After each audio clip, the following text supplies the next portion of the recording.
buenas tardes, bienvenido, bienvenida a esta edición de hoy de Sobre la Mesa, martes 20 de enero del 2026, a un año del segundo mandato de Donald Trump, de que voy a estar conversando con ustedes durante las próximas 2 horas. Siguen las controversias sobre el indulto presidencial a Wanda Vázquez. Francisco Domenech insiste que la Junta se va, pero no dice si la Junta ya aprobó la propuesta de reforma contributiva y nos da más detalle del otro impuesto que está escondido en esa propuesta de reforma contributiva.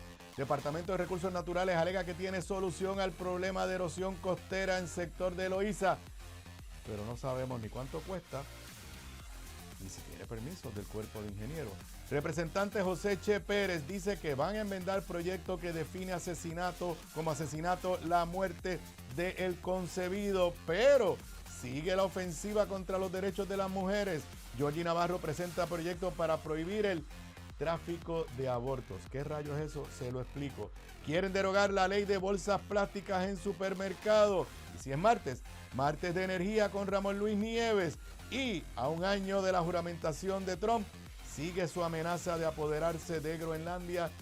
Y esta semana, hoy, mañana, pasado, van a ser días clave por una importante reunión de líderes mundiales que hay en Davos, Suiza. Esos son los temas que voy a estar discutiendo con ustedes en la tarde de hoy, en Sobre la Mesa, que comienza ahora.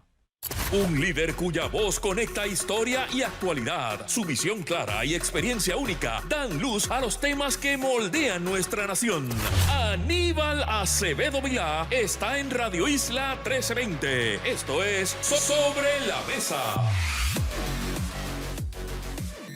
Nuevamente, muy buenas tardes a todos los que nos están escuchando, nos están viendo a través de todo el cuadrante de Radio Isla 1320, por radioisla.tv, a través de la aplicación móvil de Radio Isla. Ahí hay versión de audio, hay versión de vídeo, también en el canal de YouTube de esta emisora, en la página de Facebook de Radio Isla y la misma transmisión en la página de Facebook de este servidor, facebook.com/acevedovila.net. Si no me sigues en esa página, esa es de la que es abierta al público, yo no te tengo que aceptar como amigo, le das like y recibirás todas las notificaciones cada vez que tengamos algo nuevo en mi página de Facebook. Bueno, quiero aclarar, hoy es martes, estoy grabando el programa a eso del mediodía, ahora mismo son exactamente grabando cerca un poquito más allá de las 12 del mediodía. ¿Por qué? Porque el primer tema que voy a tocar puede ser que haya ocurrido algún desarrollo durante la tarde. ¿A qué me refiero? A todas las controversias alrededor del indulto del presidente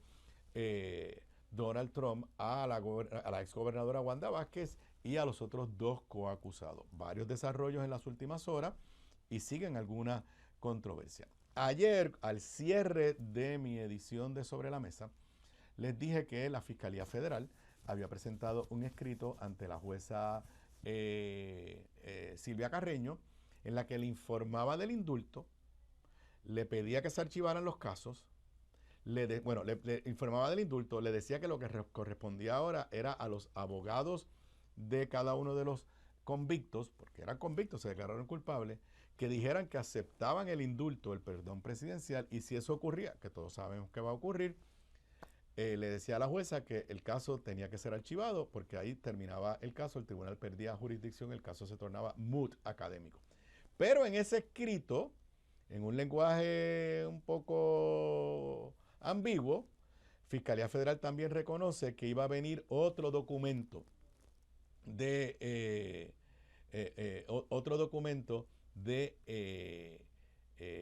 presidente ampliando el indulto. ¿A qué se refiere eso? A la controversia que se descubrió durante el fin de semana, que cuando usted lee bien el documento que emitió el pasado viernes Donald Trump, muestra clara de la incompetencia que hay en esa Casa Blanca y la improvisación.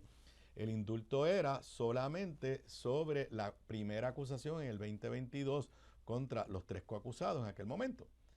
Y que en el 2025 ellos se declararon culpables de un delito menos grave, con unos hechos que se relataban diferentes y con un número de casos diferente. Y que en estricto derecho, esa declaración de culpabilidad y esa acusación del 2025 seguía viva. Ok, al momento de grabar, cerca del mediodía, hoy martes, todavía no se ha recibido, por lo menos no se ha notificado una revisión, una ampliación, un nuevo indulto.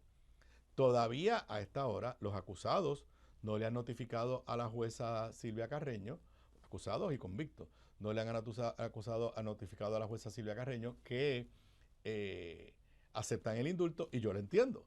Deben estar esperando que se aclare toda esta confusión, y todavía a esta hora que estoy grabando, de aquí de las 12 a las 4 de la tarde, puede ser que haya ocurrido algo, y quiero simplemente aclararlo con ustedes, que no estoy en vivo hoy martes. Todavía la jueza no ha emitido ningún tipo de determinación. Así que en estricto derecho, la jueza, el escrito de Fiscalía Federal no sustituye un indulto del presidente. Y en estricto derecho, el presidente el viernes pasado no indultó a Wanda Vázquez, a Bellutini y a Rossini, a Herrera, Bellutini y a Rossini, no los indultó por el delito del cual se declararon culpables. Así que ese caso, en estricto derecho, queda vivo. La interpretación que hacen los fiscales y la recomendación que le hacen los fiscales a la jueza ayer no obliga a la jueza. La jueza está en perfecto derecho a decir: este indulto del presidente no incluye la declaración de culpabilidad en el delito menos grave, así que el caso sigue vivo. No estoy diciendo que va a haber una vista de sentencia el 29 de enero. De aquí a allá esto se va a resolver. Simplemente quiero dramatizar, pues, la incompetencia del gobierno de Donald Trump, el elemento de alta improvisación que se ve en estas acciones del presidente, que obviamente ya todo el mundo lo acepta, responde a una petición política y está íntimamente vinculado a los donativos a la campaña de Donald Trump. Así que eso está ahí. Lo otro que también sucedió ayer, esto sucedió después que yo salí de mi programa a las 6 de la tarde, y creo que en justicia era lo correcto. Bueno, déjame primero hacer un comentario anterior. Si Trump no emite un nuevo indulto, yo estoy casi seguro que lo que va a hacer Fiscalía Federal de aquí de Puerto Rico, porque no le queda más remedio, o sea, lo dije ayer y lo repito, la realidad es que Fiscalía Federal, los fiscales de aquí, Muldrow y todo ese equipo, deben estar decepcionados con el presidente. O sea, para que lo recordemos. En la misma semana que el presidente está evaluando el indulto y firmando el indulto, y que dice un portavoz de Casablanca, el presidente no ha hablado ni hay ninguna comunicación oficial, y como les dije, los indultos no se tienen que explicar. Pero la declaración que le dio un portavoz de Casablanca al medio Fox News el viernes pasado era que todo esto de Wanda Vázquez era persecución política. Pues en el mismo momento que están argumentando eso, la Fiscalía Federal de Donald Trump estaba pidiendo cárcel para Wanda Vázquez y estaba enfatizándole a la jueza lo serio de las actuaciones corruptas de parte de la exgobernadora. ¿Qué creo yo que va a suceder? Que si no hubiera un nuevo indulto, no le va a quedar más remedio al fiscal Muldrow y a su equipo de decirle a la jueza Silvia Carreño: bueno, nosotros interpretamos que aunque el presidente se equivocó, él quería incluir esta acusación por el delito menos grave, pero como él no lo ha aclarado, nosotros le vamos a pedir a usted que desestime todos los cargos. Eso es lo que yo creo que ese es el otro escenario. Yo no veo que va a haber vista de sentencia, repito, ya sea porque Trump aclara el indulto, o dos, Fiscalía Federal le va a pedir a la jueza que desestime los cargos por el delito menos grave. ¿Qué es lo que ayer hicieron con las convicciones que se declararon culpables John Blakeman y Frances Díaz? Lo hablamos ayer en el programa, que yo decía que esta era una gran injusticia. Los dos que cooperaron con Fiscalía Federal para que se supiera la verdad y se cogieran a los pejes grandes. John Blakeman, que fue administrador de vivienda pública bajo Pedro Rosselló, vinculado al PNP de toda la vida, y quien en el momento de la acusación, de los hechos de la acusación, aparentemente era un asesor cercano a la entonces gobernadora Wanda Vázquez, y que fue la persona que la puso en contacto con el venezolano y todo eso. John Blakeman se declaró culpable de un delito grave. Y su compañía sentimental, en aquel momento, yo no sé si lo siguen estando juntos, Frances Díaz, trabajaba en el banco de Herrera Bellutini. Ellos dos se declararon culpables y no fueron indultados por Donald Trump. En lo que yo creo que en justicia había que hacer, Fiscalía Federal ayer le pidió que se desestimaran esos dos cargos. En otras palabras, aunque ellos se declararon culpables, el Estado está diciendo, no me interesa procesar esto, no lo sentencia, para nosotros no hay cargo alguno. Obviamente al final del día esto nos da todo un mal sabor de que si tú tienes conexiones gubernamentales, políticas, la corrupción paga. Y aquí hay otra cosa que es más grave para el contexto de Puerto Rico. En el contexto de Puerto Rico, yo no tengo duda que el equipo de Muldrow y a la Fiscalía Federal y el FBI aquí en La Chaldón, al lado de Radio Isla, no van a tener el estómago ni el ánimo para perseguir la corrupción en Puerto Rico. Porque van a tener siempre la misma preocupación. ¿Para qué nosotros nos vamos a meter? Si lo único que tiene que hacer un acusado es contratar a algún amigo de Donald Trump, abogado, conseguir a alguien que le dé dinero a la campaña de Donald Trump y todo se acaba. Así que no es que la corrupción se acabó en Puerto Rico, es que el Departamento de Justicia de Donald Trump y la Casa Blanca de Donald Trump básicamente ha mandado un mensaje claro que para ellos la corrupción no es un problema. Salvo que sea un adversario de Donald Trump. Un adversario de Donald Trump, alguien que le esté levantando muchos chavos aquí a los demócratas, o que se convierta en un portavoz a nivel de Estados Unidos en contra de Donald Trump, pues ese podrían ordenarle desde allá, desde Washington, que se le investigara. Así que esa es otra consecuencia bien nefasta. Ya yo lo había anticipado anteriormente, de que bajo Donald Trump no iba a haber investigaciones de crimen por corrupción en todo Estados Unidos, porque no le interesa. Lo que le interesa es perseguir a los dominicanos y ese tipo de cosas y a sus adversarios. Pero con esto de Wanda Vázquez, olvídese. Esos titulares de que jueves por la mañana le tocaron a la puerta, bla, bla, bla. Difícil que ocurra con esta nueva realidad política de un presidente que ha politizado el Departamento de Justicia como nunca antes se había visto. Ok. La otra controversia, y va a durar varias semanas, es la de la escolta. Ya sabemos que la Cámara ayer aprobó el proyecto que envió la gobernadora, pero el proyecto primero, no se atrevieron a meterle mano a los exgobernadores, ni a los actuales ni a los futuros. O sea, no trataron de quitarle la escolta a los exgobernadores que hoy tienen escolta, ni mucho menos quitarle la escolta a los exgobernadores del futuro. Ese es el proyecto. Bueno, el proyecto de Juan Oscar Morales solamente habla de los gobernadores del futuro, exgobernadores del futuro. Ninguno se han atrevido, el PNP no se ha atrevido a quitarle la escolta a los exgobernadores incumbentes, actuales. ¿Ok?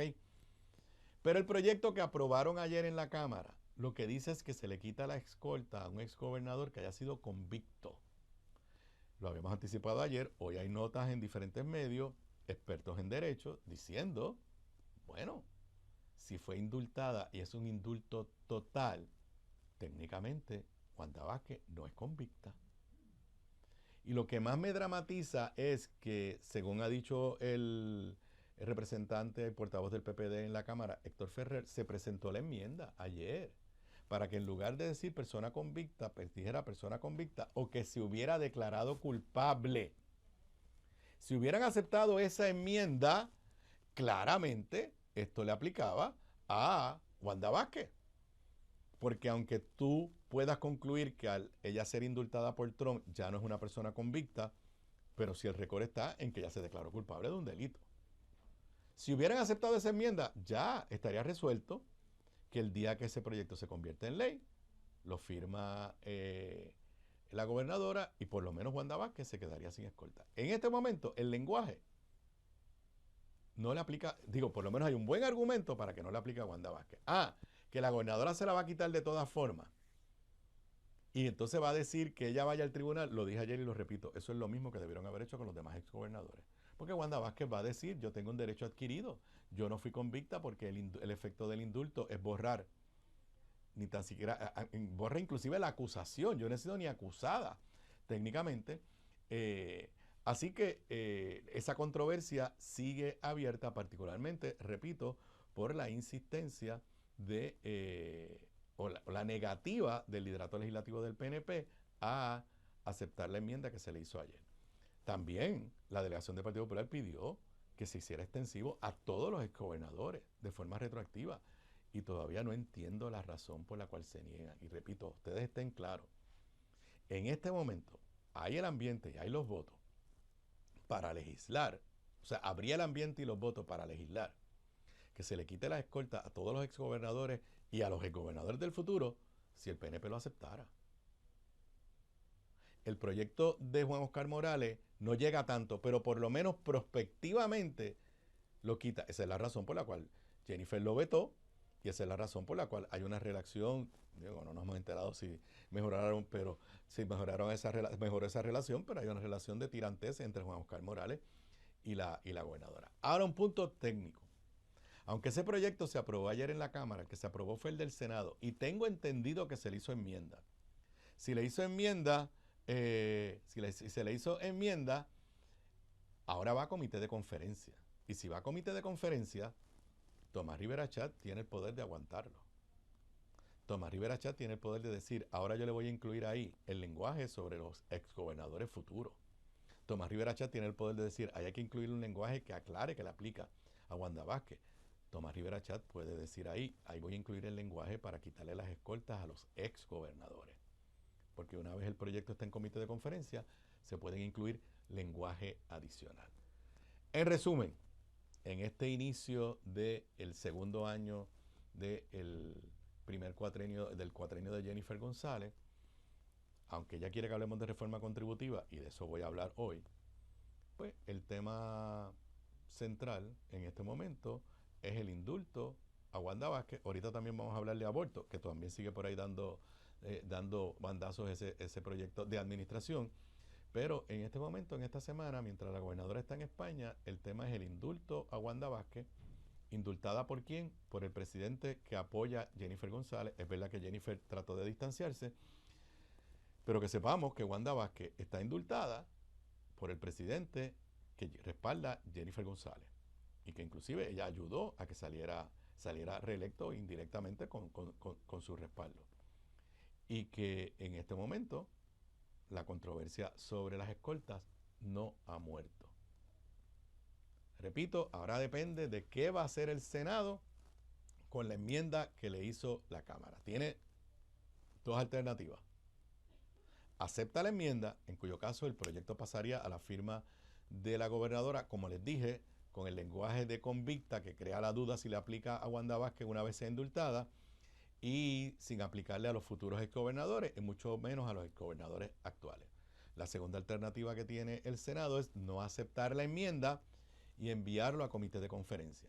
Y una vez esté en el comité de conferencia, se tienen que poner de acuerdo Cámara y Senado, y Tomás Rivera Chat podría trancar el juego y decir, si no se incluye a los exgobernadores futuros, si no se cambia el lenguaje de convicta por aquella persona que se haya declarado culpable, sea convicta o se haya declarado culpable, y si él quisiera hacerlo extensivo a los exgobernadores, no había más remedio que hacerlo así, y si no, no habría proyecto que le llegara a la gobernadora. ¿Qué va a hacer el Senado? Desconozco, no ha habido que yo conozca reacciones de parte del liderato del Senado. Me parece que estamos en esta situación porque Tomás Rivera Chat decidió la semana pasada aprobar los dos proyectos, el de Jennifer González y el de Juan Oscar Morales. Si hubiera aprobado solamente el de Juan Oscar Morales, pues la Cámara no hubiera tenido más remedio que actuar sobre el de Juan Oscar Morales. Pero como aprobó el de la gobernadora, la Cámara tuvo la oportunidad de actuar sobre el de la gobernadora y ahora pues estaremos en compás de espera a ver qué sucede. Yo no tengo escolta, ustedes lo saben. No creo que en Puerto Rico se justifiquen las escoltas. Este tema, y lo digo con mucho orgullo, quien lo elevó a una discusión pública general fue este servidor cuando fui gobernador, que tomé la difícil decisión de quitarle las escoltas a los exgobernadores en aquel momento. Hernández Colón y Carlos Romero Barceló, que en paz descansen ambos, me demandaron, técnicamente demandaron a Pedro Toledo, porque era el superintendente de la policía, pero el pleito se llama Hernández Colón y Romero Barceló versus Pedro Toledo. Demandaron por esa decisión administrativa que tomó Pedro Toledo, siguiendo mi directriz de quitarle las escoltas. En aquel momento, 2006, estaba convencido que no se justificaba. Ya Puerto Rico empezaba a tener una crisis presupuestaria de la que hemos salido. Y esto no se trata como dicen por ahí, es que no hay ninguna economía porque esos policías no los van a votar. Eso es bien sencillo. Si hay 5 policías en la escolta de Wanda Vázquez, esos 5 policías, con ese mismo sueldo, tú los envías a los cuarteles, a las unidades de investigación, a donde sea, a hacer su trabajo. Y Puerto Rico hoy tiene menos policía, mucho menos policía que hace 5, 6, 8, 10 años atrás. Y nadie piensa que no necesitamos más policía. Así que para mí no se justifica las escoltas. Yo, gracias a Dios, no he tenido nunca ningún incidente. Todo lo contrario, la gente me trata con mucho respeto. Siempre lo he dicho yo, pues de vez en cuando veo uno que otro que me vira la cara y digo, bueno, pues ese es un PNP corazón del rollo que no me soporta.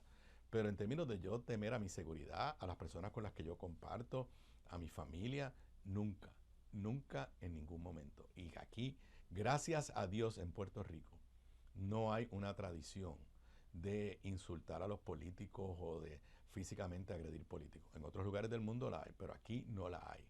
Y yo no creo que haya una sola jurisdicción en los Estados Unidos, no creo que haya una sola jurisdicción en los Estados Unidos en la cual un exgobernador de un estado tenga escolta para el resto de su vida. El proyecto de Juan Oscar Morales lo enmendó para decir que los exgobernadores pueden tener escolta por un año. Me parece razonable. No creo que hace falta, pero me parece razonable. Un último comentario. La gobernadora se está jactando de que le está quitando las escoltas a los candidatos a la gobernación. Eso tampoco era un problema en Puerto Rico. Eso solamente por un año. Nadie estaba reclamando que le quitaran, pero eso pone en una ventaja a un gobernador incumbente. O sea, si Jennifer llega a estar en la papeleta, veremos, en el 2028, ella va a hacer campaña con escolta y los que corran en contra de ella no van a tener escolta.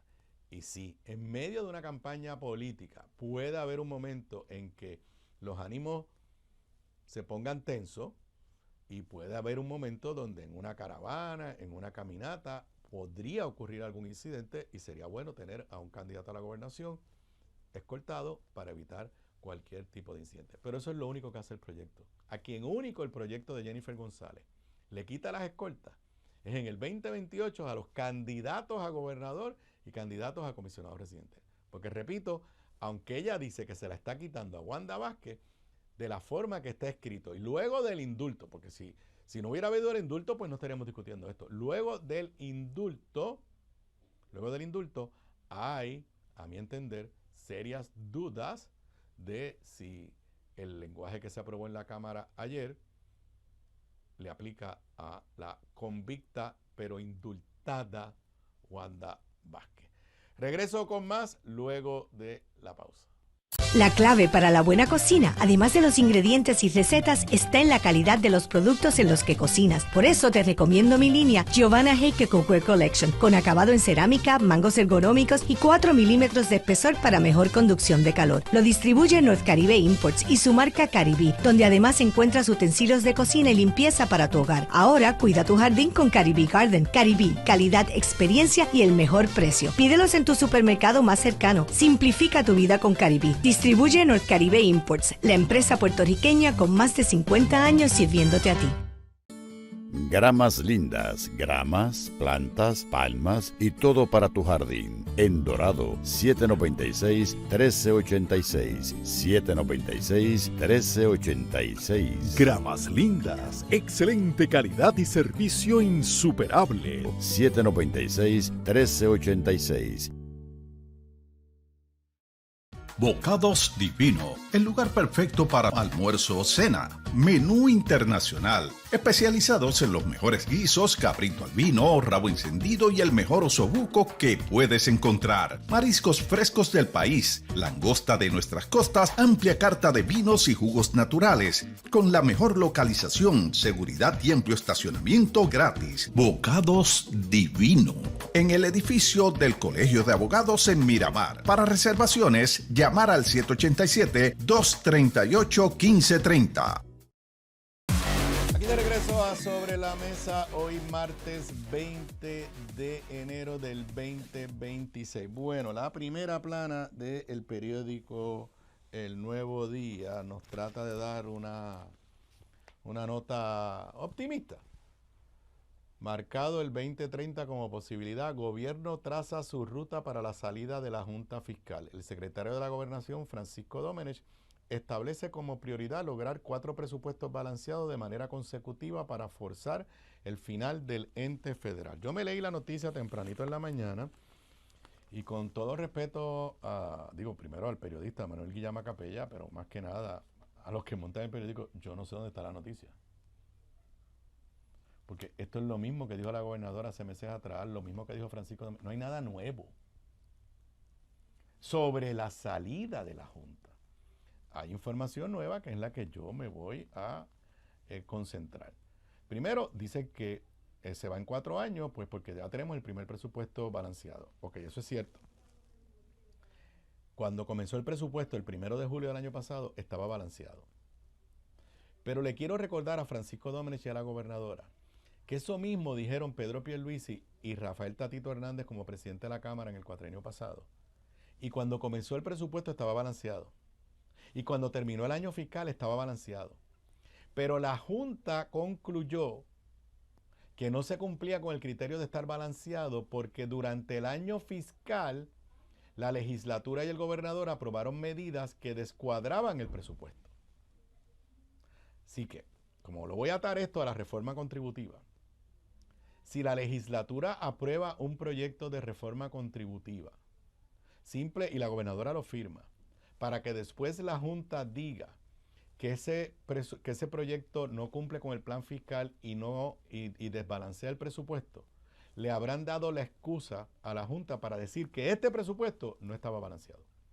Porque la interpretación de la Junta fue o ha sido, si nosotros no hubiéramos estado, se hubiera convertido en ley un proyecto, hubiera entrado en vigor una ley que descuadraba el presupuesto. Por ende, para todos los propósitos de promesa, los presupuestos de Pedro Pierluisi, ninguno estuvo cuadrado. Así que eso es lo primero que les tengo que decir. Manuel Guillama Capella, vuelvo y repito, él no dice nada nuevo. Dice pues que el presupuesto está cuadrado, que está en conversaciones con la Junta, que se lleva muy bien con la Junta y que el único problema con la Junta es en cuanto al contrato de Luma. Eso está por verse. Eso está por verse. Porque ha habido un montón de controversias este año con la Junta, empezando por los contratos de suministro de gas natural con New Fortress, que la Junta obligó a que se renegociaran. Pero en cuanto a presupuesto, eso está ahí. Ahora, ¿qué sucede? Él hace referencia a las expresiones más recientes del señor Mujica, Robert Mujica, director ejecutivo de la Junta. Pero el periódico, muy bien, Manuel Guillama Capella, dice, mira, ya en el pasado nos dieron una fecha y después la volvieron a posponer. Dice la nota, durante la última reunión pública de la Junta, también en diciembre, su director ejecutivo aseguró que Puerto Rico se encuentra en la etapa final del mecanismo de control de las finanzas públicas que el Congreso impuso en el 2016. Se trata de, no obstante, dice Manuel Guillama Capella, con toda razón, de una afirmación similar a otras que funcionarios gubernamentales y de la propia Junta han realizado anteriormente. Y cita las veces que han dicho lo mismo y que después cambian la fecha. En diciembre del 2024, por ejemplo, Mujica señaló que matemáticamente el gobierno territorial podría aspirar a completar su 4º presupuesto balanceado consecutivo en verano del 2028, que al sumarse al periodo de auditoría hubiera abierto la puerta a una disolución de la Junta en el 2029. Ese plazo, a su vez, ya era un año más tarde de lo que poco antes había anticipado el entonces jefe de AFAF, Omar Marrero. Ahora, si el año fiscal corriente concluye con un presupuesto balanceado, y ahí está la clave, y lo están desbalanceando la propia gobernadora con el proyecto de reforma contributiva. Repito, si el año fiscal corriente concluye con un presupuesto balanceado y el gobierno logra lo propio 3 ciclos adicionales al hilo, lo más temprano que se materializa la salida de la Junta sería en el 2030. Así que aún bajo este escenario optimista, es en el 2030. El otro problema que tiene este titular es la quiebra de la Autoridad de Energía Eléctrica. Porque mientras la quiebra no termine, cuare es un concepto de los abogados de no se sabe si la Junta, cuándo es que la Junta empieza a contar su proceso para irse de Puerto Rico. Sin embargo, en la nota sí nos da detalles sobre la reforma contributiva. Nos da detalles de 2 cosas. ¿Dónde están las conversaciones con la Junta sobre este tema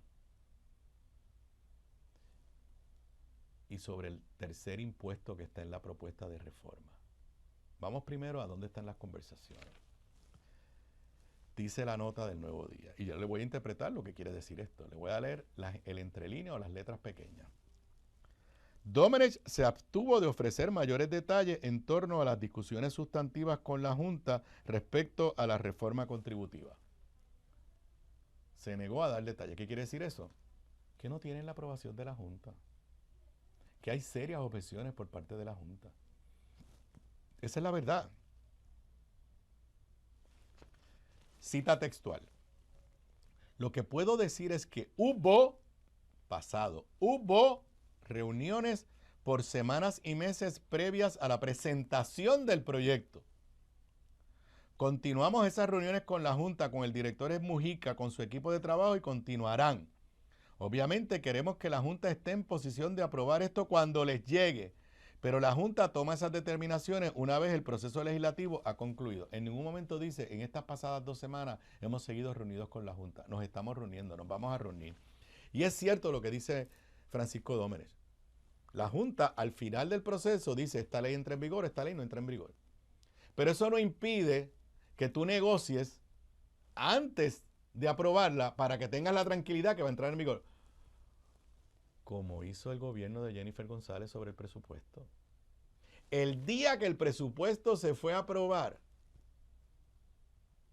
Jennifer González y Francisco Domenech y todo el mundo sabía que ese presupuesto tenía el ok de la Junta de Control Fiscal.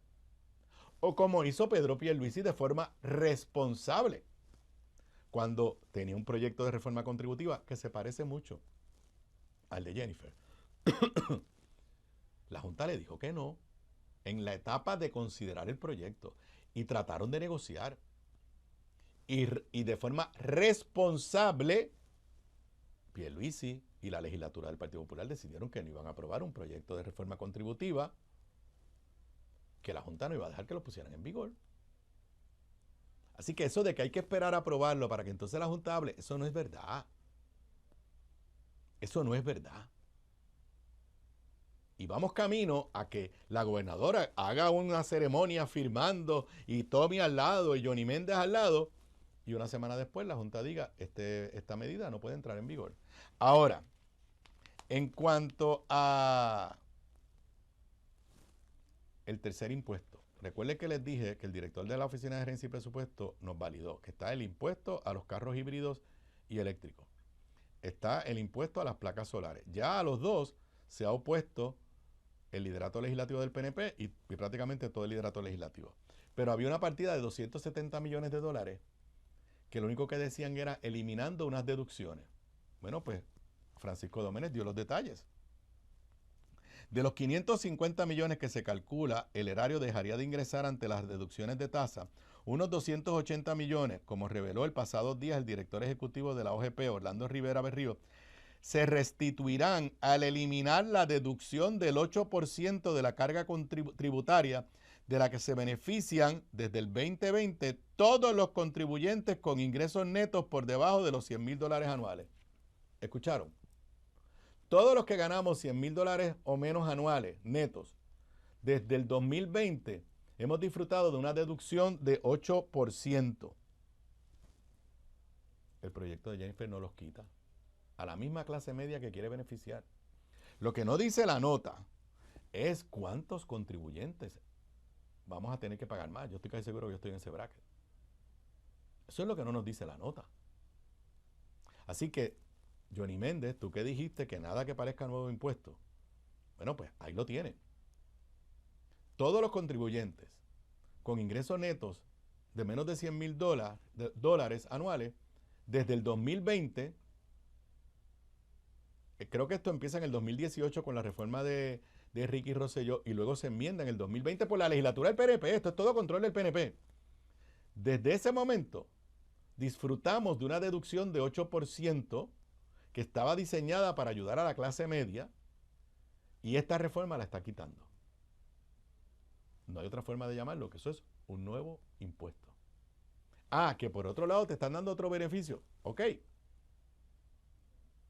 Pero vas a tributar por algo que no estabas tributando. Y ni hablar que todavía a esta fecha no nos pueden decir con el detalle específico dónde están los recortes al presupuesto. Pasan la semana, pues ya estamos a mitad de la segunda semana después de que la gobernadora anunció la reforma contributiva y hoy hay menos claridad sobre las consecuencias de la reforma y hay menos claridad sobre si la Junta de Control Fiscal la va a validar y la va a permitir que se ponga en vigor que el domingo anterior cuando la gobernadora hizo el anuncio. Regreso con más luego de la pausa. Aquí de regreso a Sobre la Mesa, hoy martes 20 de enero del 2026. Continúo como todos los días de lunes a viernes a través de toda la cadena de Radio Isla 1320 de 3:55 hasta cerca de las 6 de la tarde en radioisla.tv, a través de la aplicación móvil de Radio Isla, en el canal de esta emisora en YouTube, en la página de Facebook de Radio Isla, en la página de Facebook de este servidor. Te recuerdo que esta edición de Sobre la Mesa y todas las ediciones de Sobre la Mesa se retransmiten a las 10 de la noche por el canal 85 de Liberty Cable TV. Además la vas a encontrar más tarde hoy o temprano mañana en todas las plataformas, aplicaciones que permiten escuchar podcast, Spotify, Apple Podcast, Google Play, también en la aplicación, en la sección de podcast de Radio Isla 1320, y la vas a encontrar en mi canal de YouTube. Muchos de ustedes me escuchan en esas plataformas o me ven y me escuchan en mi canal de YouTube. Agradezco su sintonía en vivo en este horario o en cualquiera de esas plataformas donde me puedes escuchar y me puedes ver cuando a ti más te convenga. Bueno, el otro tema que yo estoy casi seguro que no estaba en el diseño de comunicaciones de la Fortaleza para el primer mes de la gobernadora, pero que está capturando muchísima de la atención pública, es este tema de una ofensiva ultraconservadora dentro del PNP camino a prohibir en Puerto Rico el aborto y convertir a Puerto Rico en una de las jurisdicciones más restrictivas, más retrógradas, controlando el derecho a la mujer a tomar decisiones fundamentales sobre su cuerpo. Recordarán que la semana pasada la controversia fue el proyecto de ley enviado por la Fortaleza, que la gobernadora dijo después que era un error y que lo iba a retirar, pero que no se retiró, definiendo como asesinato, al definir como ser humano, a el concebido en el vientre de la mujer, no importa en qué etapa sea. Puede ser en la primera semana. Y pues toda la controversia que eso ha generado de que primero es una contradicción con otras partes del Código Penal, pero que claramente es cuando tú lo sumas a el proyecto de enmienda del Código Civil para darle derechos a el nasciturus, y cuando lo sumas con este, pues básicamente vas en el camino a validar, vas en el camino a ir restringiendo y eventualmente prohibiendo el aborto. Esta mañana aquí en Radio Isla, José Che Pérez, que es el presidente de la Comisión de los Jurídicos de la Cámara, dijo que claramente el proyecto se va a enmendar en la Cámara para aclarar que eso solamente se trata cuando es el caso, que es el caso de Keishla, donde la asesinan a ella, pero ella estaba embarazada, que eso solamente va a aplicar cuando se le causa la muerte a la madre, y además de causar la muerte a la madre, pues se pierde la vida el feto, y que entonces se pueda tratar como un doble asesinato. La propia gobernadora dijo la semana pasada que ya esto está legislado. Ella firmó esa ley en el verano. Y es una enmienda, este es el artículo 92 del código, la enmienda del verano es la del artículo 93. No ha habido ninguna explicación de por qué hace falta este proyecto. Pero vamos a tomar por buena la palabra de Che Pérez. Yo creo que Che es un buen legislador.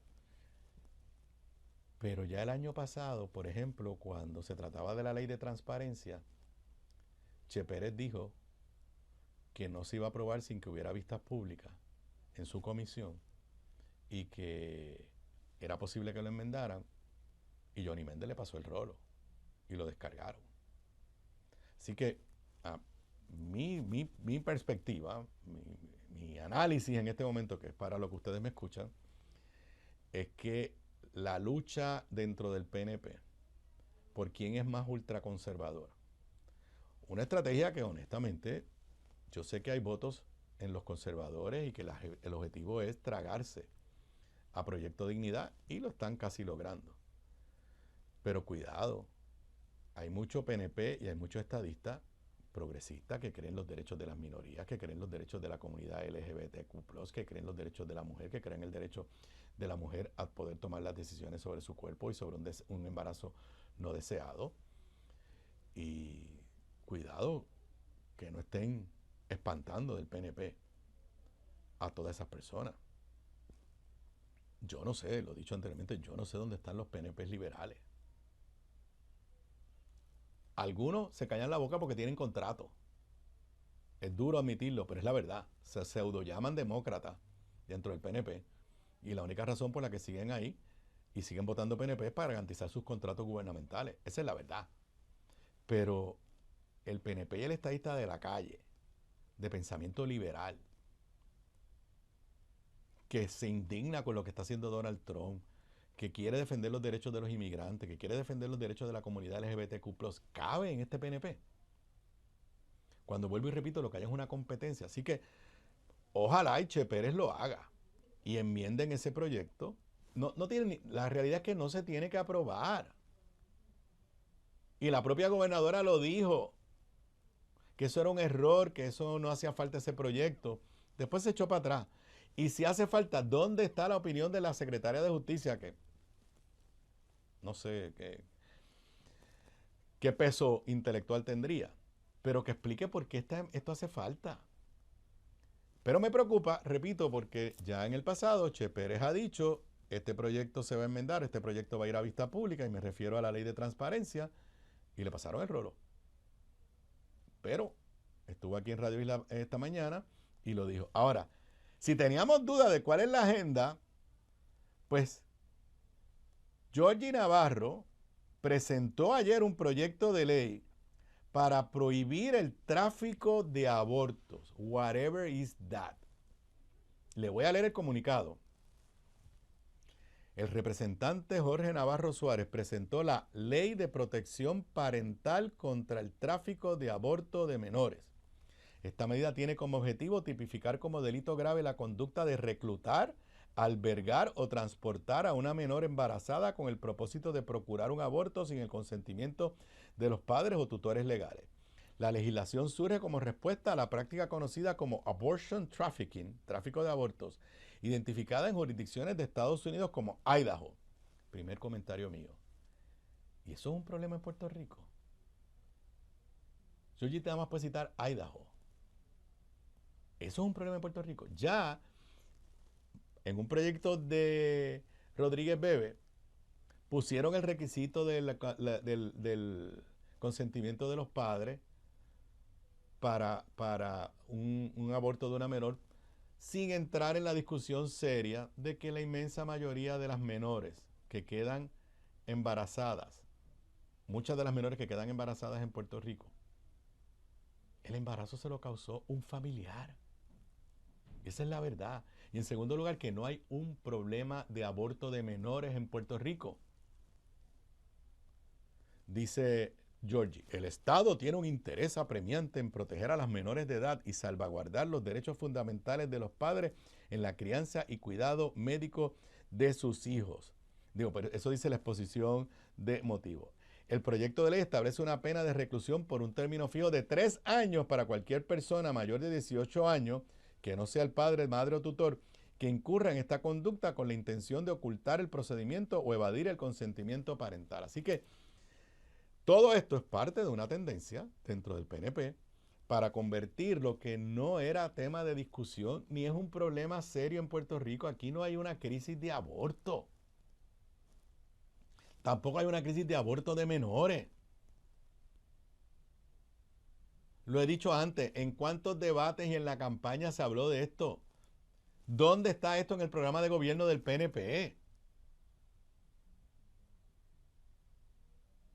Pero un gobierno que no ha podido resolver los problemas apremiantes del pueblo de Puerto Rico, un gobierno y una legislatura cuya evaluación por parte del país es pésima,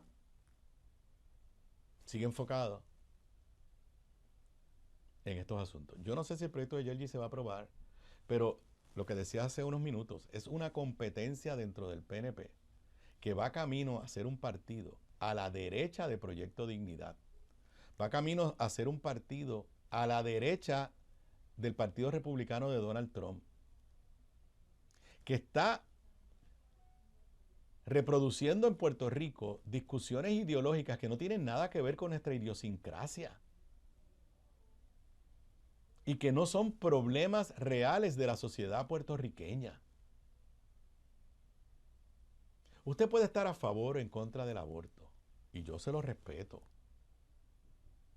pero ese no es un problema en Puerto Rico.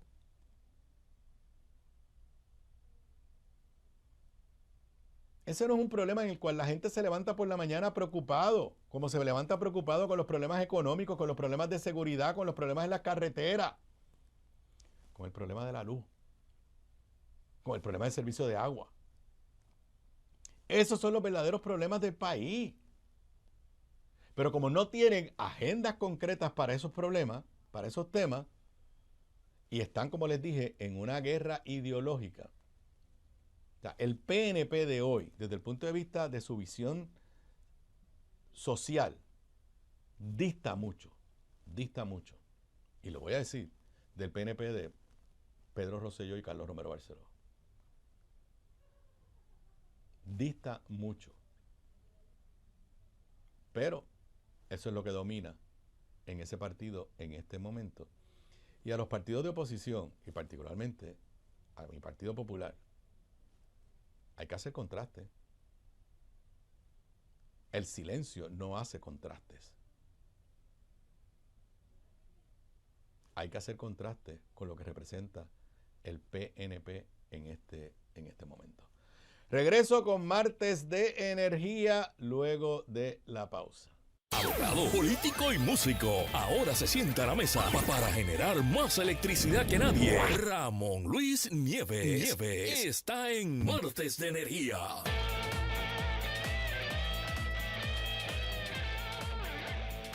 Y al ritmo del rock, esa guitarra eléctrica, ya ustedes saben que es martes de Energía con Ramón Luis Nieves. Ramón Luis, fuiste a la... Bueno, bienvenido. ¿Cómo tú estás? Saludos. ¿Fuiste a la fiesta?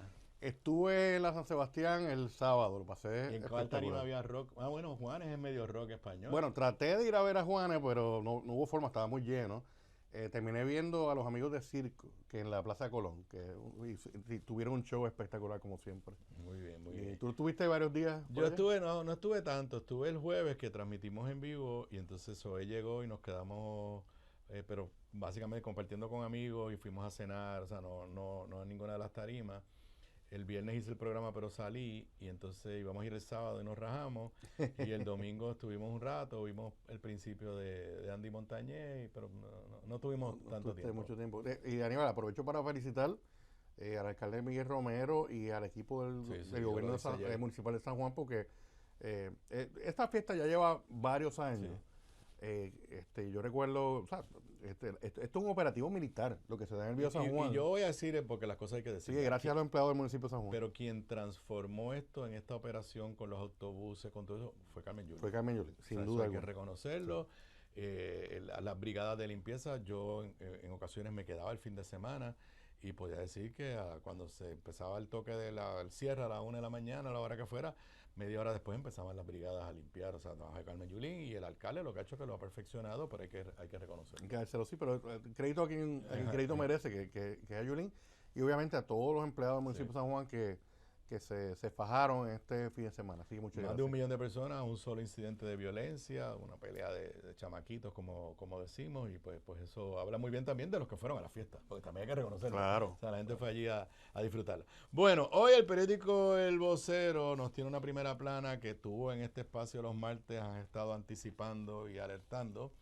Cuestionan posibles cambios en negociado de energía. Expertos aseguran que el proyecto de ley que propone 2 nuevos miembros al organismo regulador añadiría burocracia y costaría más de $200,000 anuales.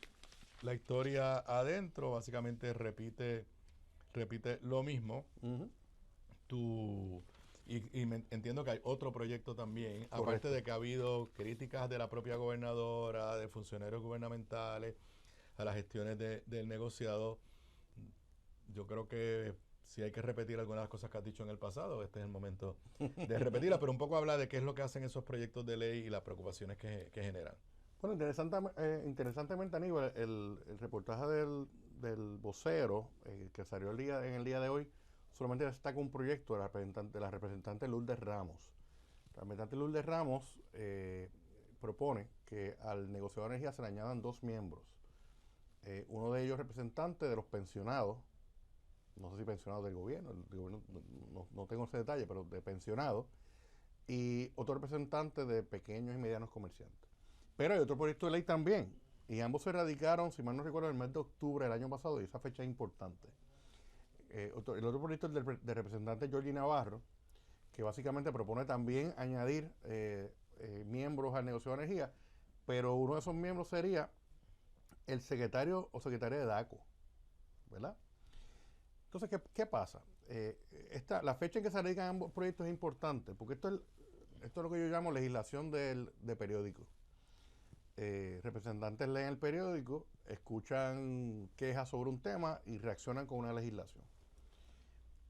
Esta legislación surge luego de los aumentos que aprobó el negocio de energía que empezaron a regir en septiembre del año pasado, que era el de los pensionados de la Autoridad de Energía Eléctrica y el aumento por la tarifa provisional que hemos discutido muchas veces aquí.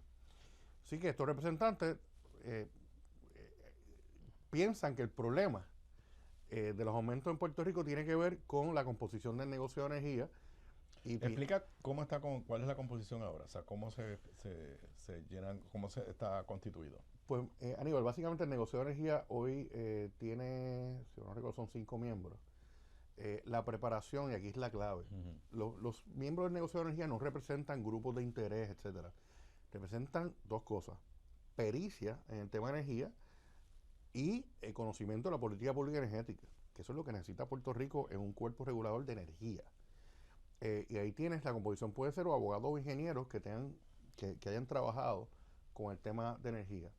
Y los miembros actuales tienen una preparación y una experiencia profesional de primer orden, todos ellos de hecho confirmados. Los miembros que hay hoy en el negocio de energía, todos han sido confirmados por los gobiernos PNP que han gobernado a Puerto Rico por casi 12 años, ¿verdad? Pero la Comisión de Energía surge en el 2014, originalmente estaba compuesta de 3 miembros. Luego entonces... Se llamaba negociado. Se llamaba Comisión de Energía. Ajá. Y luego la cambiaron a negociado. Negociado, perdón. Porque esa es la nomenclatura que utilizó el gobierno de Ricky Rosselló para crear el negociado de la policía, de distintos negociados. Esto es el tema de los bureaus. Esto es algo bien gringo. pero bueno, le cambiaron el nombre, le subieron los miembros de 3 a 5 y los miembros de negociado de energía no son nombrados a la misma vez. Son escalonados. Son términos escalonados, que es una buena política pública cuando tú haces este tipo de junta. Así que ese es el tema, pero el concepto, Aníbal, y mi preocupación grande y mi denuncia en cuanto a este tipo de proyectos es engañar a la gente. Volvemos a tratar de engañar a la gente con este tipo de proyectos.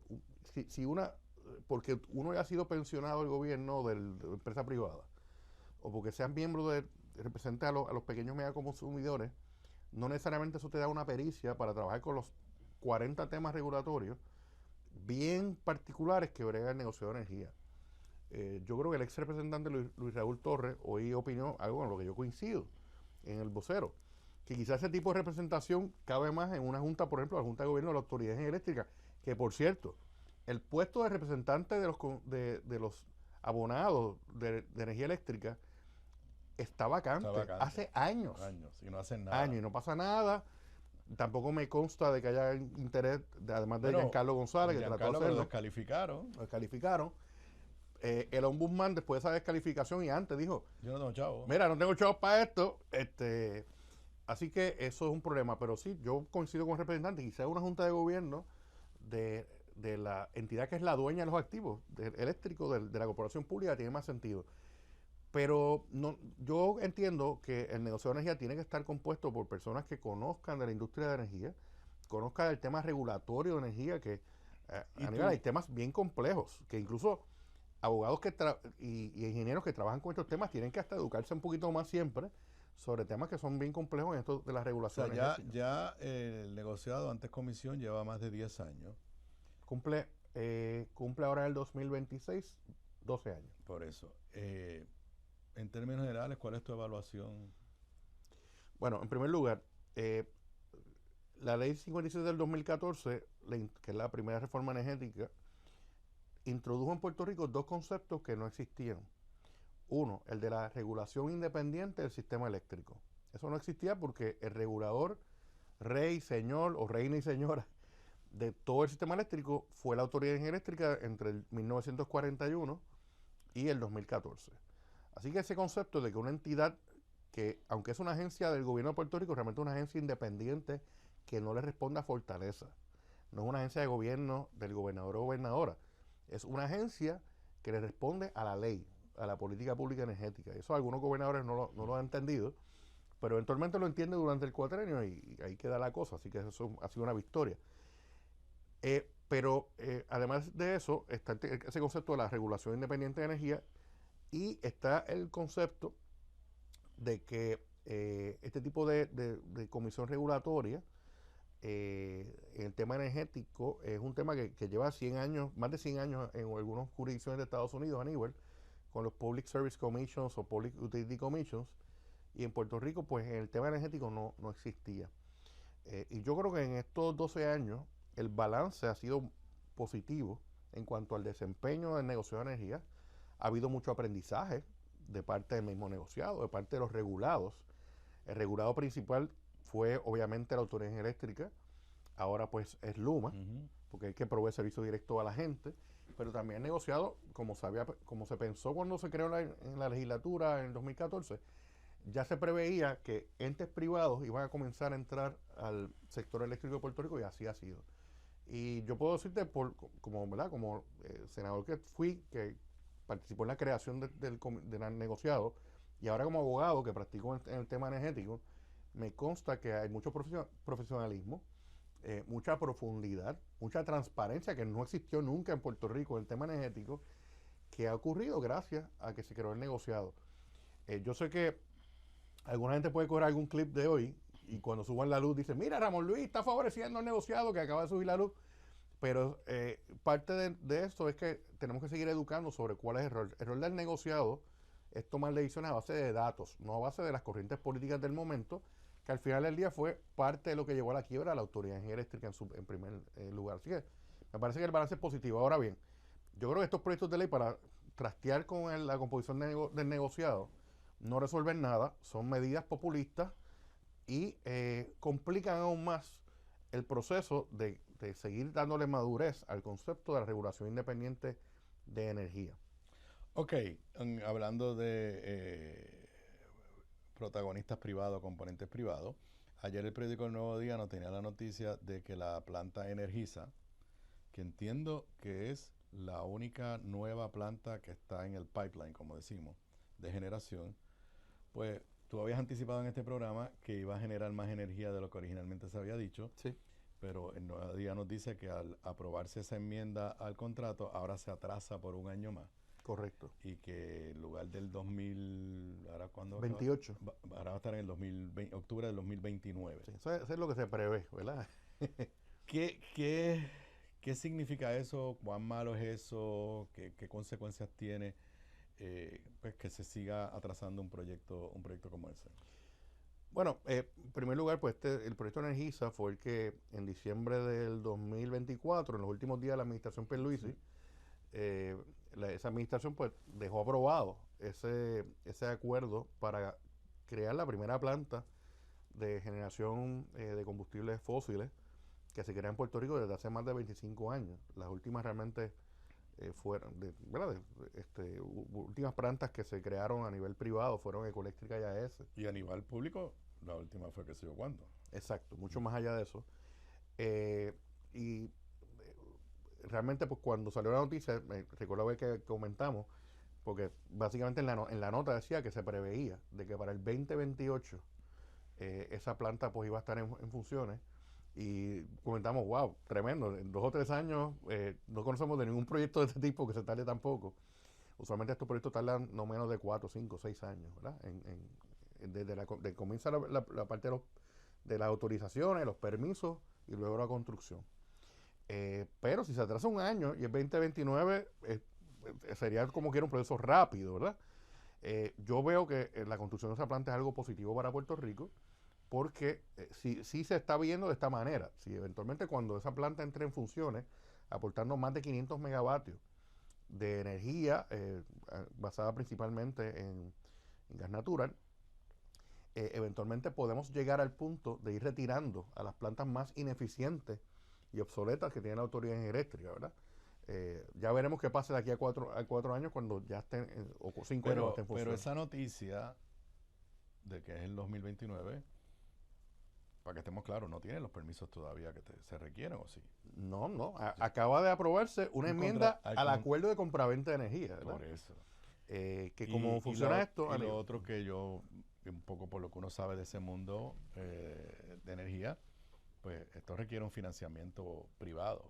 Que tú hayas escuchado, ni los permisos, o sea, ahora va a entrar el etapa de permiso. Bueno, sí, y también, usualmente yo no he visto la propuesta propiamente, pero lo que te da un poco la llave al financiamiento es el acuerdo de compraventa.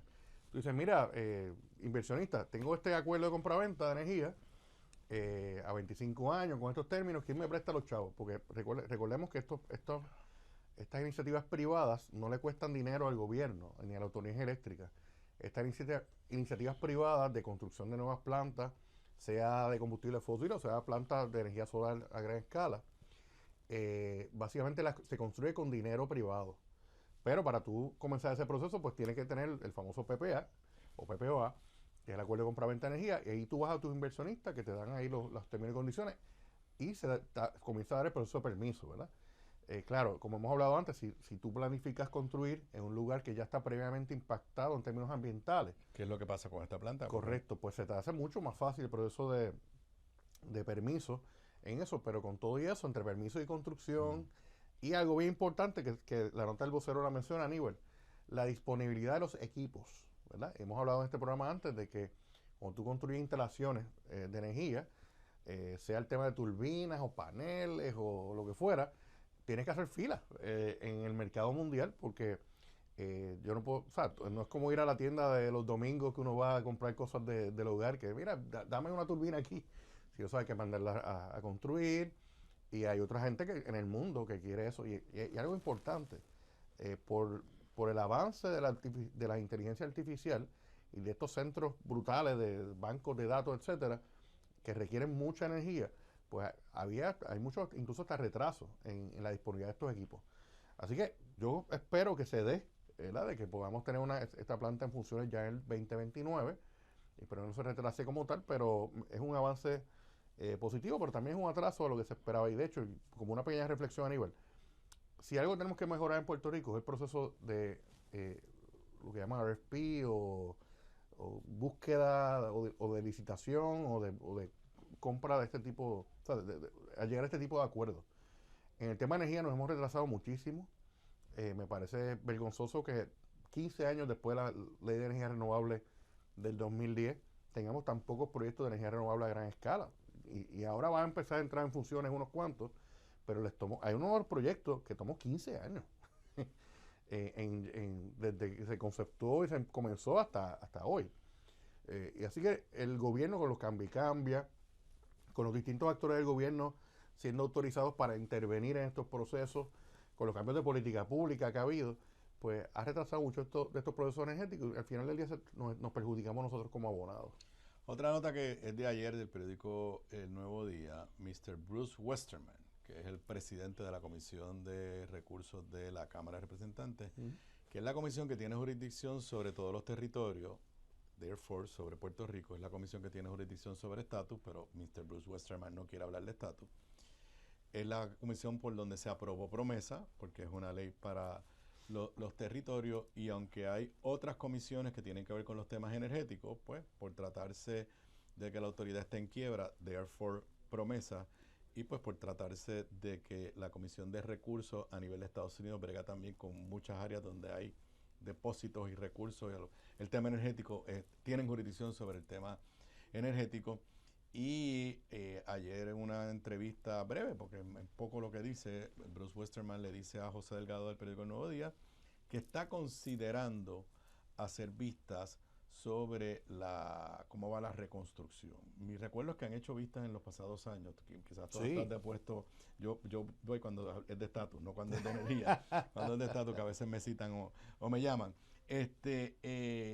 Pero me estuvo curioso, y lo que quiero es reflexionar contigo, que Pablo José, el comisionado residente, básicamente dice, bueno, no me han informado oficialmente, pero me preocupa, estoy usando yo mis propias palabras, no lo dice así, que no vaya a ser que en esta mayoría republicana unas vistas sobre energía en el Congreso terminan siendo unas vistas para defender a Luma.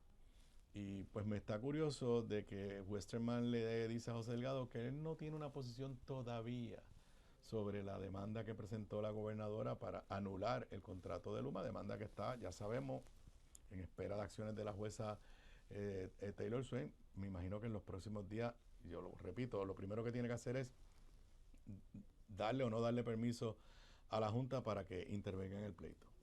Yo creo que si le da permiso a la Junta ya está dando una señal de por dónde va la cosa. De que por dónde va la cosa, de que es un asunto bajo promesa. Y luego de eso, pues lo próximo es decidir si se queda con el caso o lo devuelve a Puerto Rico. Todo eso quizás va a suceder antes que termine enero, principio de febrero. Pero ¿qué te parece la posible reactivación de la Comisión de Recursos de la Cámara Federal en este tema? Y si crees que la preocupación de Pablo de que ese es un foro en el lado republicano donde Luma puede tener potenciales aliados.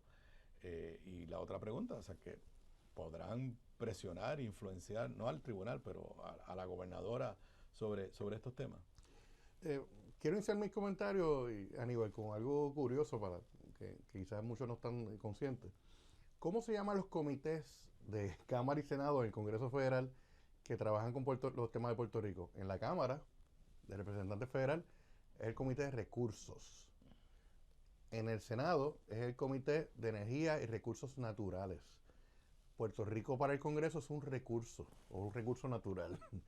No somos ciudadanos americanos y nada de eso. Nos tratan así porque somos un territorio de Estados Unidos y nos han visto desde que llegaron aquí como un recurso. Eso es una notita editorial ahí. Y solamente para también que sepan que en ese mismo comité es donde se ven los acuerdos de libre comercio, de tratados de libre asociación que tiene Estados Unidos. Correcto. Pues, Aníbal, en los pasados, desde que comenzó la crisis energética, se hizo más visible la crisis de la deuda, más que todo, de la Autoridad Eléctrica en el 2014, en estos pasados 12 años, el comité ha realizado numerosas vistas sobre este tema. Vistas de seguimiento, le llaman oversight, sobre el tema energético de Puerto Rico. Luego del huracán María, incluso pues se activaron mucho más. Y de hecho, otro comité, me acuerdo, que es un subcomité del Comité de Energía y Comercio, el subcomité de Energía y Comercio de la Cámara, realizó una vista pública a finales de octubre del 2017, después de María. Pero yo veo estas vistas, usualmente estas vistas es el Congreso haciendo preguntas y buscando información. De ahí no sale una gran legislación que cambie todo, lo que fuera. Pero siempre un foro importante para deponer. Luma ha depuesto en muchas ocasiones allí. Usualmente antes de que existiera Luma, en ocasiones la autoridad la citaban y no iba. Yo me acuerdo, yo fui a alguna de esas vistas y como que, diablo, aquí no está la autoridad, ¿qué pasó? Usualmente son vistas de seguimiento, no tienen una consecuencia inmediata, pero una función importante que tiene el Congreso y usualmente, aunque no hay una consecuencia inmediata, siempre surge información útil tanto para nosotros como para el propio Congreso. ¿Y sería ese un foro amigable a Luma? No necesariamente, dependiendo si Luma hace su trabajo de cabildeo, quizás cuela ahí algunas preguntas que de alguna manera sean contrarias a las acciones del gobierno, ¿verdad? Puede ser un foro que use Luma para tratar de atacar la política del gobierno de la cancelación del contrato, ¿verdad? Pero también el gobierno puede hacer lo propio, y la gobernadora sirvió en ese comité de recursos naturales y tiene colegas allí que siempre pueden hacer preguntas sobre el tema. Así que ya veremos qué resulte. Pero no creo que le ayude mucho, pero siempre pues un foro pero un poco para recordarle, por ejemplo, a la última vista que hubo sobre promesa fue la que desató después todas aquellas reacciones de que la Junta de Control Fiscal gastaba billones y billones de dólares y no resolvía problemas, y eso fue lo que generó el ambiente para que después Donald Trump despidiera originalmente a los 5 y después 6 de los 7 miembros, y pues ese lapso donde todavía estamos en un limbo jurídico y operacional. O sea que lo que quiere decirles es que aunque esa vista no provocó ni resultó en ningún tipo de legislación, sí generó unas acciones de unos sectores influyentes en Estados Unidos que tuvieron el efecto de mover a la Casa Blanca para después pues, despedir a los miembros. Así que aquí pues puede haber un tablero de ajedrez que pueda provocar unas reacciones, y entonces tú ver algunos potenciales aliados de estos influencers de ultraderecha allá. Así que hay que estar pendiente a Así eso. Ok, nos quedan, creo que, ¿cuánto nos queda, Manuel? Nos quedan, creo que unos minutos. ¿Qué? 2 minutos, sí, nos quedan 2 minutos. En el calendario, lo hemos tocado anteriormente, en el calendario del negociado y la revisión de la tarifa básica, ahora es que se abre a un proceso de tipo vistas públicas. Sí, pronto hay unas fechas que se van a estar anunciando para realizar unas vistas públicas. Uno puede pedir un turno y deponer sobre el tema. Pero en términos procesales, lo que ocurrió, sí, se va a abrir ese periodo, pero ya las vistas donde las partes traen sus testigos, sus peritos, ya terminaron en diciembre. Ahora las partes y los interventores están en un proceso de erradicación de mociones. Tiene un calendario de erradicación de mociones entre enero y febrero. Así que ya estaremos viendo. ¿Mociones de qué tipo? O sea, ¿qué es lo que van? Como tus argumentos finales, tu réplica a los argumentos de la otra parte, ese tipo de mociones sobre distintos temas que se escogen, ¿verdad? Y una pregunta. O sea, en ese proceso donde Luma y Genera pues han hecho unas peticiones que se convierten en peticiones de revisión tarifaria hacia arriba. ¿Alguien ha participado ahí a nombre del gobierno oponiéndose? Del gobierno propiamente, no, aunque exista la Oficina Independiente de Protección al Consumidor, que pues es del gobierno, pues realmente es una agencia un poquito con alguna independencia. O sea, que no es una agencia que es del gabinete de la gobernadora. Pero, por ejemplo, AFAF podría haber ido allí. Posiblemente, pero este tema como no es un tema de la deuda propiamente, pues, pero o sea, el gobierno como tal usualmente no depone de por sí. Aquí pues el proponente de la tarifa. ¿Sabes qué? Mi preocupación es quizás un problema del diseño del... O sea, pues la gobernadora y todo el gobierno va a decir que está en contra de lo que está pidiendo Luma. De eso no tengo la más mínima duda.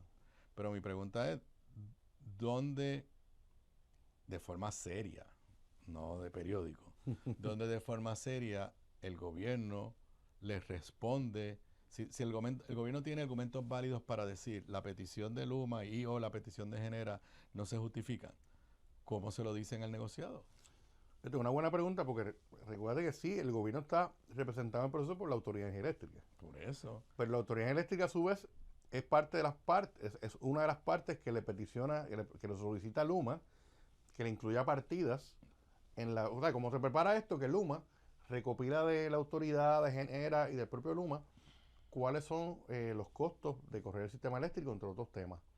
Y eso es lo que nutre la petición que hace Luma de revisión tarifaria. O sea que si ahí tú ves al gobierno poniendo, pues es un poquito complicado. Yo creo que más bien pertenece al proceso interno de cómo se propone la tarifa. Obviamente el gobierno siempre va a estar en contra de un aumento, eso está claro. Pero esas decisiones se toman a base de los datos que se presentan. Por eso, pero mi pregunta es si el gobierno, y con esto tenemos que terminar, si el gobierno tiene datos para decir que lo que está pidiendo Luma es injustificado, Genera injustificado, pues debería poner al negociado en condiciones.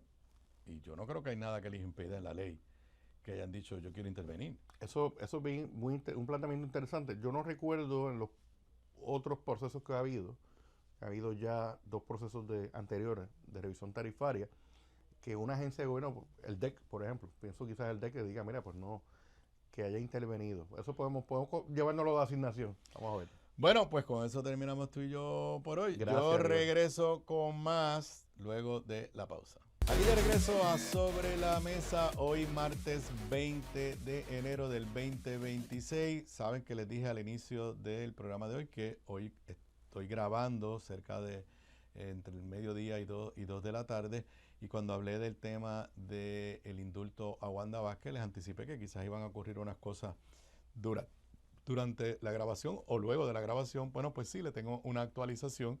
Recordarán que Fiscalía Federal ayer dijo que los acusados tenían que notificarle a la jueza Silvia Carreño oficialmente que aceptaban el indulto. Pues a este momento, una nota de la 1 de la tarde, Mark Rossini, uno de los coacusados y que se había declarado culpable, le informa oficialmente que acepta el indulto, pero levanta aquí la preocupación de la interpretación de si el indulto incluye o no incluye el delito menos grave por el que se declararon culpables. Dice el escrito, Mark Rossini, a través de su abogado, acepta por la presente el indulto total e incondicional otorgado por el presidente el 15 de enero del 2026, indica la moción. Sin embargo, indicaron que esta aceptación aplica a todos los cargos que surgen de la acusación original, así como del caso radicado el año pasado al hacer alegación de culpa por un delito menos grave de violación a la ley electoral. En consecuencia, Rossini solicita la desestimación de todos los cargos pendientes ante este tribunal con perjuicio. ¿Qué quiere decir, señoras y señores? Que Rossini se mueve sin esperar a ver si Trump va a ampliar el indulto. Y sigue una controversia de interpretación legal. Si el indulto incluye o no incluye la acusación del 2025 del delito menos grave por el que se declararon culpables. Así que, ¿qué quiere decir esto? Que la controversia se mantiene viva y sabe Dios dónde culmina. Repito lo que dije en la primera parte del programa. Yo no creo que va a haber vista de sentencia el 29 de enero y creo que la Fiscalía Federal de aquí de San Juan, del Distrito de San Juan, está en una situación bien incómoda porque va a tener que hacer una interpretación del error cometido por la Casa Blanca de Donald Trump, que le dio un indulto total, pero sobre la acusación original, y hay quien interpreta, y yo creo que es una interpretación correcta, que la acusación del 2025 es un delito diferente a el del 2022 y que por ende estrictamente en derecho no está incluido en ese indulto. En otro tema, simplemente aquí un poco de alerta. Hoy el Departamento de Salud reporta que ha habido 28 muertes asociadas a influenza en Navidades y ya 2 brotes en colegio. Yo conozco de personas que le ha dado influenza, así que no se puede bajar la guardia. Dice la nota, estoy leyendo ahora del periódico Metro, de Joaquín Rosado, de cerca de las 12 del mediodía, en anticipo a una posible declaración de epidemia de influenza en la semana entrante. El secretario del departamento, Víctor Ramos, expuso que en lo que va de temporada se han reportado 126 muertes asociadas a la enfermedad, de las que 28 fueron entre el 15 de diciembre y el 7 de enero. No se reportaron defunciones en el informe anterior que preparó la división, que comprendía el 28 de diciembre a el 3 de enero. En esta semana de Navidad se espera por el Instituto de Ciencias Forenses, incluye muertes de todas las Navidades, no de una sola semana. Así que, simple y sencillamente, cuídese mucho, no se puede bajar la guardia. Bueno, y en el tema que se le ha dado bastante seguimiento, que es la situación de erosión costera en una comunidad, la comunidad de las Parcelas Suárez en Loíza. Hoy el periódico El Nuevo Día nos tiene nuevamente información. Aquí la estrategia que ha seguido la alcaldesa Julia Nazario, esto hay que relatarlo. Julia, para esta fecha del año pasado, la erosión puso en riesgo propiedad y vida. Yo fui allí y se llevó mitad de la calle, las casas están cerca. Julia presenta una propuesta, una idea para atender el problema. En aquel momento el Departamento de Recursos Naturales le da un permiso temporero, pero no puede empezar a hacer la obra porque no tiene el permiso del Cuerpo de Ingenieros. El Cuerpo de Ingenieros le da el permiso, creo que fue en noviembre, pero entonces el permiso de emergencia del Departamento de Recursos Naturales se había vencido. Y ahora en diciembre o principio de enero, no recuerdo, Recursos Naturales le niega el permiso, a pesar de que el Cuerpo de Ingenieros le había dado el permiso. Y la alcaldesa pues ha tratado por todos los medios y en un momento la semana pasada dijo, gobernadora, dele usted instrucciones al departamento y que resuelvan. Si ellos tienen una mejor solución, que lo hagan ellos. Entonces, página 11 del periódico El Nuevo Día nos están diciendo como que tienen una solución. Y es una nueva metodología de relleno de arena. Está recomendada, me parece muy bien, por un profesor de la Universidad de Puerto Rico de Aguadilla. El doctor Robert Meyer, experto en restauración ecológica costera. Y entonces hoy iba a haber una reunión a las 9 de la mañana con un suplidor de materiales para el proyecto en Estados Unidos que Mr. Waldemar Quiles no identifica. Y todo me parece muy bien. Me parece muy bien. Pero dice aquí la nota de que el secretario, la alcaldesa le dijo, bueno, pues usted busque los chavos. O sea, yo tengo dinero para lo que me permitió, me dio permiso el Cuerpo de Ingenieros. Ustedes dicen que eso no lo puedo hacer. Pues digan ustedes lo que van a hacer. Entonces, el secretario dice que está buscando los chavos para hacer esta nueva obra, pero no dice cuánto cuesta, no dice dónde va a sacar los chavos. Y a mí lo que me parece más preocupante es que yo no sé si esto requiere un nuevo permiso del Cuerpo de Ingenieros. Citan al secretario. Decidí sacar el dinero de otras partidas de otros proyectos que no tienen nada que ver con esto para comprar material y en conjunto con la UPR, que ya tiene dinero destinado para hacer la limpieza en el área, instalar esta solución que entendemos es la mejor en este momento. El titular no pudo precisar cuánto costaría el proyecto del acordeón, que es como lo llaman, ya que aún aguarda por su diseño. Al insistírsele sobre la fuente del dinero, respondió que saldría del presupuesto de proyectos activos del programa de parques nacionales de fondos no recurrentes de unas demandas que se habían ganado. Si ustedes entienden, muy bien, pero ¿cuánto cuesta? A los trabajos de mitigación se sumaría una limpieza a cargo de la UPR de Aguadilla porque hay muchos escombros en la orilla que ponen en peligro a la comunidad. Pero repito, lo que yo no estoy claro es, número uno, ¿cuánto dinero va a costar? Si el Departamento de Recursos Naturales tiene el dinero. Pero también tengo la seria duda de si esto no requiere un nuevo permiso del Cuerpo de Ingenieros porque es una metodología y una técnica totalmente diferente a la que recomendaba la alcaldesa, que ya tenía el dinero y que ya tenía el permiso del Cuerpo de Ingenieros. Ojalá y no haya unas marejadas y haya más daño a la propiedad o a la vida, en cuyo caso el secretario va a tener que explicar por qué detuvo un proyecto que tenía el respaldo de la alcaldesa, que tenía dinero del municipio y que tenía el permiso del Cuerpo de Ingenieros.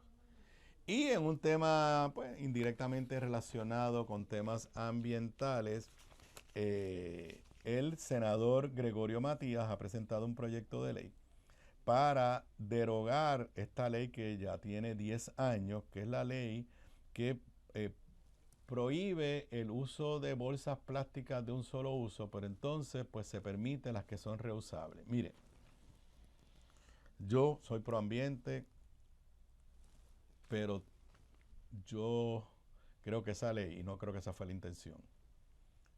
Yo tengo dudas, serias dudas, de que la ley que se aprobó y como se ha interpretado y se ha puesto en vigor, de verdad haya reducido las bolsas plásticas que terminan en los vertederos y por ahí desechadas. Porque sí es verdad, nos dan una bolsa plástica que tenemos que pagarla, que es más dura que la que había antes. Primero tenemos que pagarla. Pero ¿alguien ha hecho un estudio de cuánta gente regresa al colmado y lleva la bolsa para reusarla? Ajá, y cuando la usaste 2 o 3 veces, al final, ¿dónde termina? ¿No termina en el vertedero? ¿No termina siendo utilizada como una bolsa para echar basura en la casa que entonces echas en el zafacón y acaba igual en el vertedero? tengo mis serias dudas de que esa medida haya de verdad sido un beneficio para el medio ambiente. Lo que sí sabemos es que a alguien le ha ido muy bien produciendo estas nuevas bolsas y vendiéndoselas a los supermercados, quienes nos las venden a nosotros. Yo soy el que voy al supermercado en la casa. Yo hago la compra y nunca me acuerdo. Yo las trato de guardar en la casa, pero nunca me acuerdo de llevármela. Así que acabo volviendo a comprarla. Y sí, le puedo decir lo que se hace en la casa. Esas bolsas a veces se utilizan simple y sencillamente para echar basura. Y al usarlas para echar basura, no las estás reusando, las echas al zafacón. Y de ahí va al vertedero. Y creo que el problema ambiental es igual o peor, con la añadidura de que el consumidor tuvo que pagar por la bolsa y antes nos las daban de gratis. Me parece que es algo que sí, en esta ocasión, debería remirarse con mucho cuidado. Regreso con el último segmento a los 20 años de... Perdón, a los 20 años. Hoy es 20 de enero, al año de la juramentación de Trump 2.0. Regreso con eso luego de... Y de regreso a Sobre la Mesa hoy en el último segmento de hoy, 20 de enero del 2026. Hoy se cumple un año de la segunda juramentación de Donald Trump como presidente de los Estados Unidos. ¿Y qué año ha sido este? No, esto requiere un programa completo. Mañana tengo el panel de 3 y contando. Estoy seguro que hablaremos nuevamente de muchos de estos desarrollos de las políticas de Donald Trump. Pero en este momento hay dos frentes, porque ya ni de Venezuela se habla. O sea, Donald Trump tiene una gran capacidad de abrir múltiples frentes a la misma vez, con cambios profundos, cambios negativos a mi entender. En Venezuela, el proceso hacia la democratización está en compás de espera. Ya eso lo sabemos. En Minnesota, en este momento, usted ve los videos y Minnesota parece un estado y una ciudad en guerra por la ocupación, porque esa es la palabra de ICE. Reportes, videos, no solamente de la mujer que murió asesinada, a mi entender, por un agente del ICE y que el gobierno de Donald Trump se niega a investigar, sino ayer mismo vimos videos de un señor de mayor edad, obviamente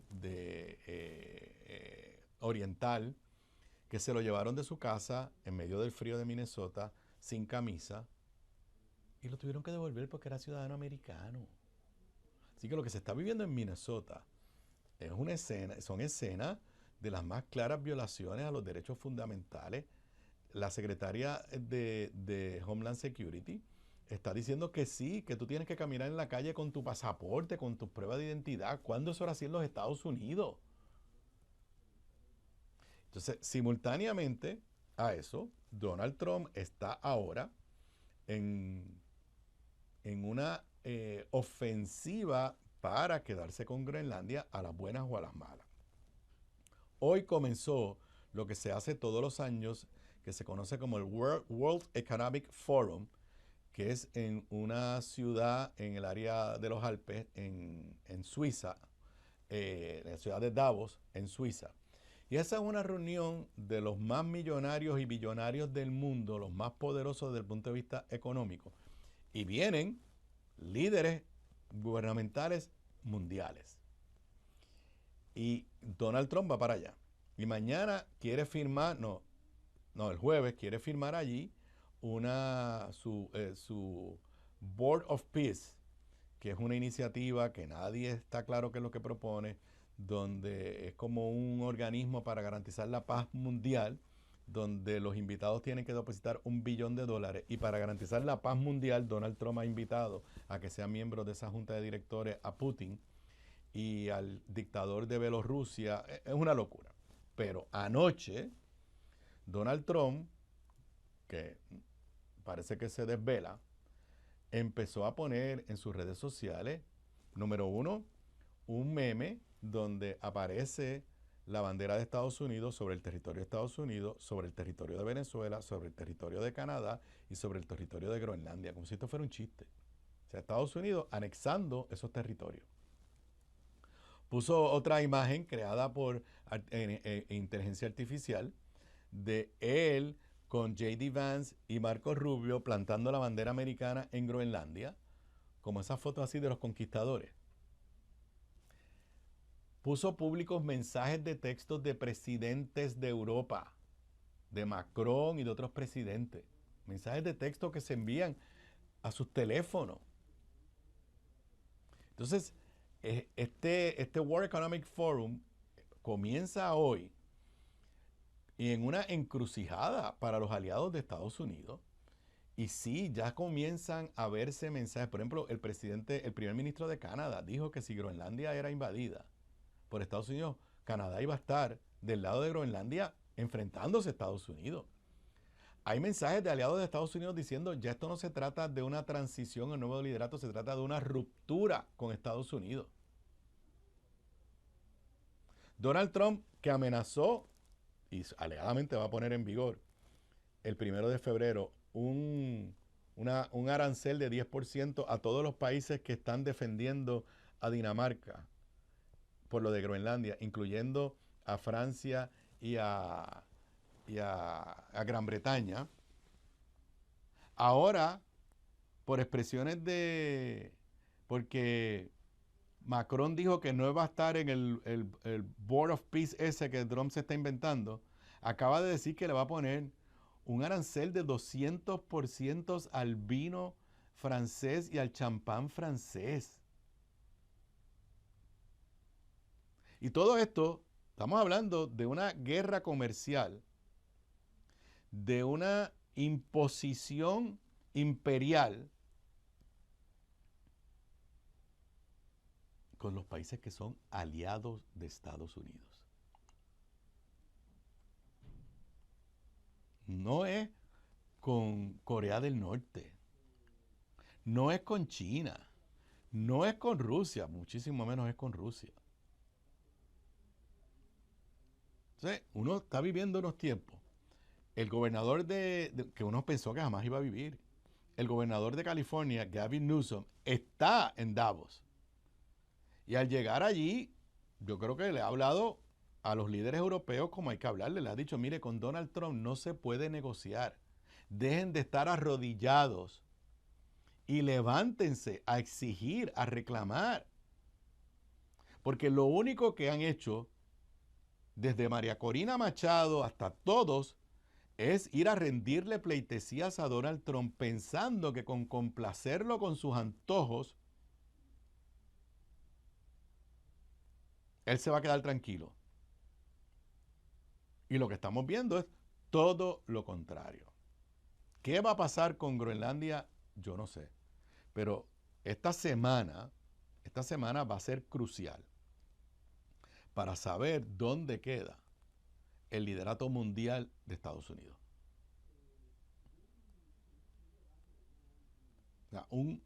Obviamente, desde el punto de vista militar, Estados Unidos sigue siendo la primera potencia militar del mundo. Desde el punto de vista económico, cuidado porque China está ahí como una superpotencia económica y está penetrando los mercados no a base de amenazas de guerra.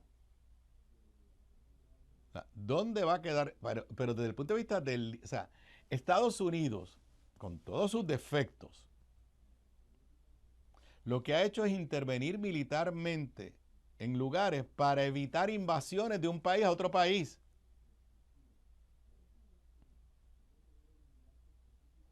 Entonces, ahora Estados Unidos está amenazando con quedarse o exigiendo quedarse con un territorio, Groenlandia, de otro país en contra de la voluntad de las personas que viven allí.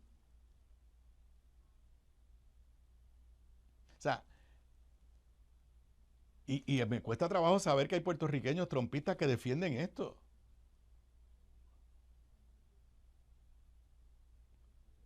Esos son los que se quejan del colonialismo, porque son estadistas, que se quejan del colonialismo aquí, pero no tienen ningún problema a que Estados Unidos adquiera otra colonia que se llame Groenlandia. Digo, curiosamente, en el mapita esa que puso Trump, hecho artificialmente con la bandera americana en todos esos lugares, Puerto Rico no estaba. Antes llega la estadidad para Venezuela, para Canadá y para Groenlandia que para Puerto Rico. Así que lo que se está viviendo, difícil de asimilar. Los líderes europeos han dicho que no van a ceder, que Groenlandia no está a la venta. Antes de esto desembocar en una operación militar, que sería el fin de la Organización del Tratado Atlántico Norte, la OTAN, que se hizo para defender a Europa y a Estados Unidos de enemigos externos, y Donald Trump está amenazando con quedarse por la fuerza con un territorio de Dinamarca, que es uno de los países que forma parte de la OTAN. Antes de llegar a una operación militar, que el primer ministro de Groenlandia dijo, yo no creo que eso va a pasar, pero me tengo que preparar. Aquí lo que va a haber, primero, yo creo que el daño ya es irreparable. O sea, lo que ha hecho Donald Trump con sus aliados, ¿qué garantía van a tener esos países de que en el futuro otro presidente no va a hacer algo igual o peor? Porque nadie lo detiene. O sea, el sistema de check and balance, de pesos y contrapesos, de separación de poderes, bajo el que se fundó la nación americana, colapsó ante Donald Trump. Ni los tribunales. Había un rumor de que hoy el Tribunal Supremo iba a bajar con una decisión sobre si estos aranceles que está imponiendo Donald Trump unilateralmente son legales o no son legales. No va a ser hoy. Pero no hay nadie que tenga en Estados Unidos, en la democracia americana, en el sistema de republicano norteamericano, toda la teoría de pesos y contrapesos para evitar un rey, un emperador, un dictador. Todos han colapsado. Y Donald Trump está haciendo lo que le dé la gana sin que los tribunales o el Congreso lo detengan. Y esta semana sabremos si Europa y el resto del mundo también se va a quedar cruzado de brazos o si de alguna forma van a intentar detenerlo. Con eso yo me despido por hoy. Lo próximo aquí en Radio Isla 1320, Heredar en Paz. Ustedes y yo nos volvemos a ver mañana miércoles. Buenas tardes, buenas noches para todos y todas.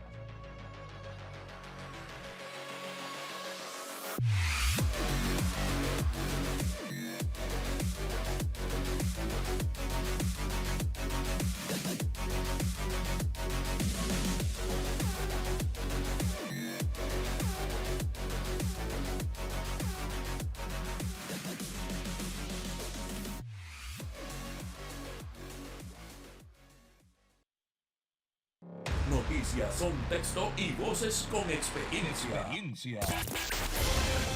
Radio Isla 320, somos el sentir de Puerto Rico.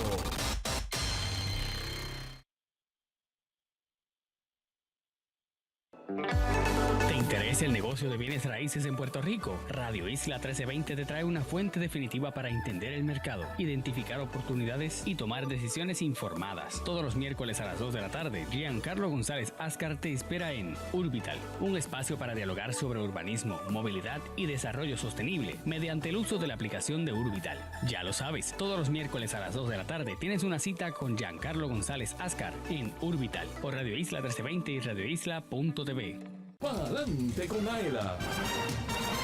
Acceder a tu programación favorita ahora es más sencillo. Escucha el podcast de Pa'lante con Aela por radioisla.tv y Radio Isla Móvil. Radio Isla 1320. Somos el sentir de Puerto Rico.